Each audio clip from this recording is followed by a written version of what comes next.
In 218 BC, a man led an army of 90,000 soldiers, 12,000 cavalry, and 37 war elephants across the Alps in the middle of winter. No one in history had ever attempted anything like it.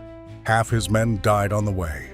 Most of his elephants didn't survive the cold, and when he finally descended into Italy on the other side, battered, exhausted, and outnumbered, he proceeded to defeat the most powerful military force on Earth 3 times in a row. His name was Hannibal Barca, and Rome was so terrified of him that for generations, Roman mothers used his name to frighten their children to sleep. Hannibal was born in 247 BC in Carthage, a powerful North African empire that was Rome's greatest rival for control of the Mediterranean world. His father Hamilcar was a brilliant Carthaginian general who had fought Rome in the First Punic War and never forgotten the humiliation of defeat. According to legend, when young Hannibal begged his father to take him on campaign, Hamilcar agreed on one condition: that Hannibal swear a lifelong oath of hatred toward Rome. He was 9 years old. He kept that oath for the rest of his life.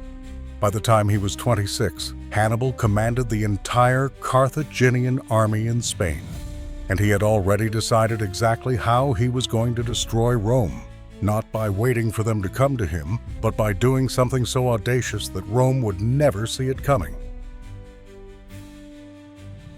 In 218 BC, Hannibal made his move. He marched his enormous army out of Spain, through southern France, and straight toward the Alps, the massive mountain range that Rome considered an impassable natural barrier.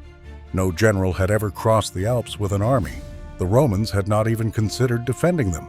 The crossing took 15 days and nearly destroyed everything.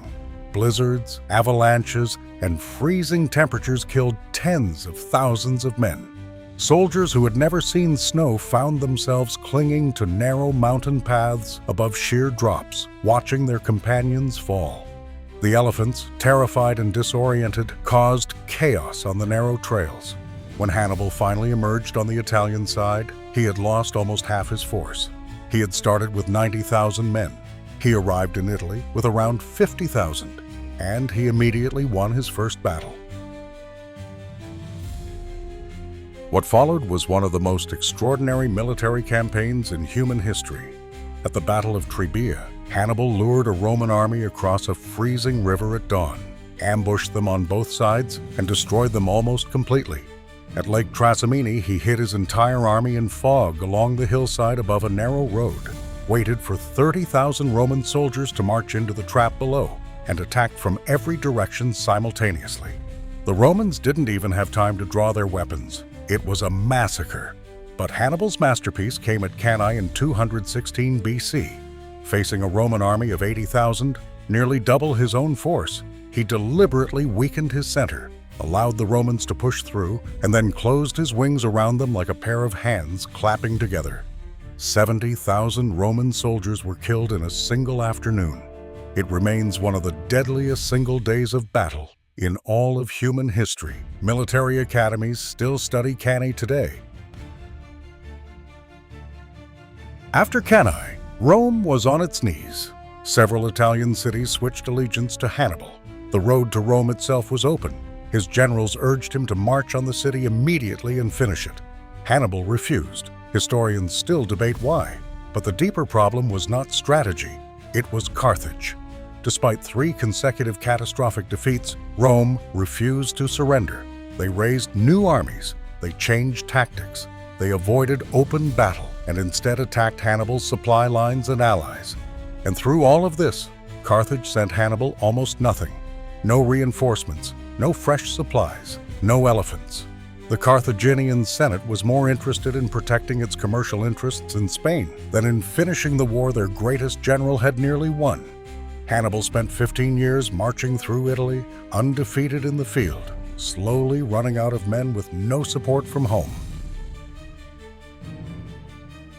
In 203 BC, Hannibal was finally recalled to defend Carthage itself. At the Battle of Zama, he faced a Roman general named Scipio, who had studied every one of Hannibal's tactics and built a strategy specifically designed to counter them. Hannibal lost his first and only major battle. Carthage surrendered. Rome imposed brutal terms. Hannibal spent his final years as a fugitive, hunted across the Mediterranean by Roman agents who could not allow him to live in peace. In 183 BC, cornered and with no escape, he swallowed poison he had kept hidden in a ring for exactly this moment. He was 64 years old. He left behind no empire, no territory, no lasting political legacy. But every general who came after him, Caesar, Napoleon, Patton, studied his campaigns as the standard of military genius. He crossed the impossible, won the unwinnable, and was defeated not by Rome, but by the people he fought for. History has never quite forgiven Carthage for that. If you want more stories like this, subscribe. History is full of men who changed the world and were forgotten far too soon.